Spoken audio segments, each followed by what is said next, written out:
उपदेशक अध्याय 5. तू देवाच्या मंदिरी जातोस तेव्हा संभाळून पाऊल टाक. बोध श्रवण करण्यास समीप जाणे हे मूर्खाच्या बलिहवनापेक्षा बरे. आपण अधर्म करीतो हे त्यास कळत नाही. बोलण्याची घाई करू नको. देवासमोर कोणताही उद्गार तोंडावाटे काढण्यास आपले मन उतावळे करू नको, कारण देव स्वर्गात आहे आणि तू तर पृथ्वीवर आहेस. म्हणून तुझे बोलणे अल्प असावे.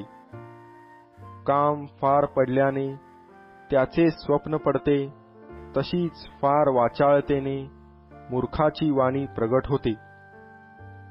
तू देवाला नवस केला असल्यास तो फेडण्यास विलंब करू नको, कारण देव मूर्खावर प्रसन्न होत नसतो.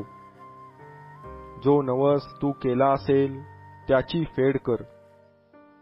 नवस करावा आणि तो फेडू नये यापेक्षा तो मुळीच न करणे बरे.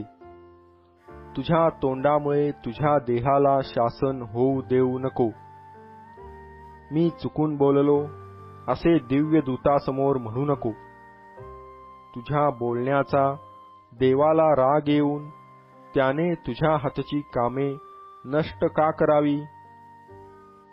बहुत स्वप्ने पाहणे व बहुत भाषण करणे ह्या वायफळ गोष्टी होत, पण तू देवाचे भय धर.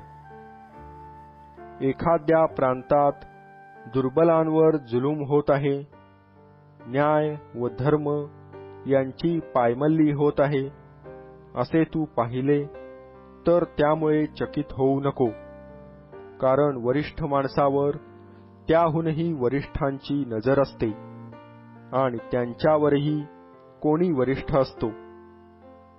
शेतात मन घालणारा राजा देशाच्या कल्याणास सर्वस्वी कारण होतो. ज्याला पैसा प्रिय वाटतो त्याची पैशाने तृप्ती होत नाही. जो विपुल धनाचा लोभ धरितो त्याला काही लाभ घडत नाही, हेही व्यर्थ. संपत्ती वाढली म्हणजे तिचा उपभोग घेणारेही वाढतात. डोळ्यांनी पाहण्यापलीकडे तिचा मालकाला काय लाभ होतो. कष्ट करणारा थोडे खावो की फार खावो त्याची निद्रा गोड असते, पण धनिकाची धनाढ्यता त्याला झोप येऊ देत नाही. धनिक धन राखून ठेवितो ते त्याच्या हानीला कारण होते.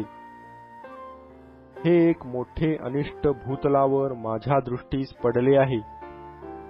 त्याचे ते धन एखाद्या अनिष्ट प्रसंगामुळे विलयास जाते आणि त्याला पुत्र झाला असता त्याच्या हाती काही येत नाही.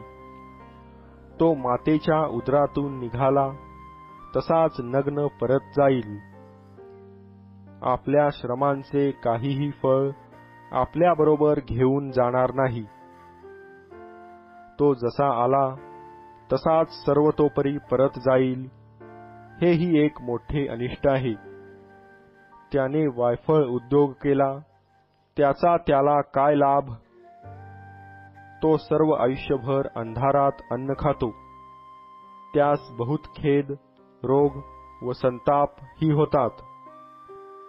मला जे बरे व मनोरम दिसून आले ते हे: मनुष्याने खावे प्यावे व ह्या भूतलावर जे श्रम तो करीतो त्या सर्वात देवाने त्यास दिलेल्या आयुष्यभर सुख भोगावे, कारण एवढेच त्याच्या वाट्यास आहे.